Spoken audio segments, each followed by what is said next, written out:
Hi everybody, Georgina here from the Leading Safely podcast, and as promised, I said I would put up a video to share some learnings and insights that I took away as a facilitator from my session on learning from events at the Energy Safety Canada conference in Banff, which is absolutely beautiful but freaking freezing cold. So, my session was on learning from events and kind of challenging and rethinking the way that we do things.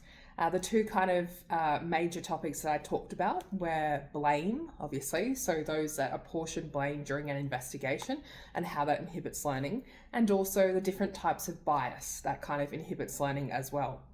One of the participants had a really nice, robust discussion with me around life-saving rules, for example, isolation and lockout, and how do we hold people accountable for their actions when something like an isolation and lockout breach occurs. As you know, this is a very controversial topic. Life-saving rules in general, fatal risks, etc., also very controversial. Whether you have them, don't have them, and then what happens to people when they actually break those rules. But this question was around holding people accountable.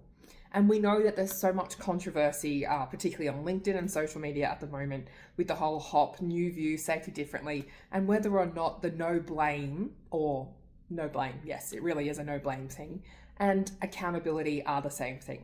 And for me, and I am talking only Georgina, only myself, personally and professionally, they aren't. They aren't the same thing. But I also do not believe that you can hold someone accountable.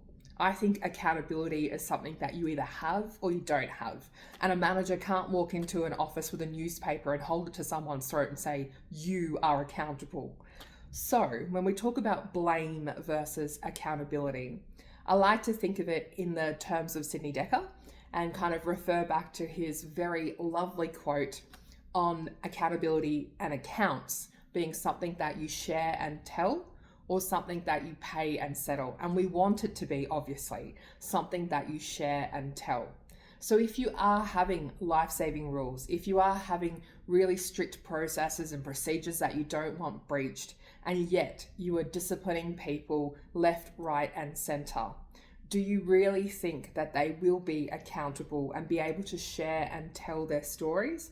Or are you using life-saving rules? Are you using whatever process it is at the moment that you have within your organization as a way for them to pay and settle, as in disciplining them?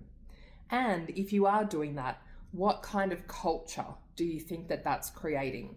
If every time a worker messes up under one of those 5, 7, 10, 12 rules, it ends in disciplinary action of any sort, whatever that might look like, from first and final, written warning, just a chat in the back corner of your office, whatever that looks like.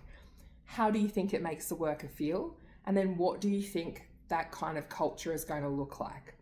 If every time something bad happens, they end up being disciplined, or a failure happens and they report it and they end up being disciplined, what do you think that culture is going to be like at your organization, on your sites, etc.? So that's what I thought I would share this morning. I know it's a little bit messy and not so understanding, cohesive, whatever the word is that you would like to insert here, but I would love to know your thoughts, because as I said, there is a lot of controversy around whether blame and accountability are the same thing. And when you talk about accountability, is it something that you pay and settle? Or is it something that you should be able to share and tell, like Sidney Dekker beautifully puts? So please feel free to put your comments down below. Let's start the discussion. Accountability versus blame. What are your thoughts? Thanks. Bye.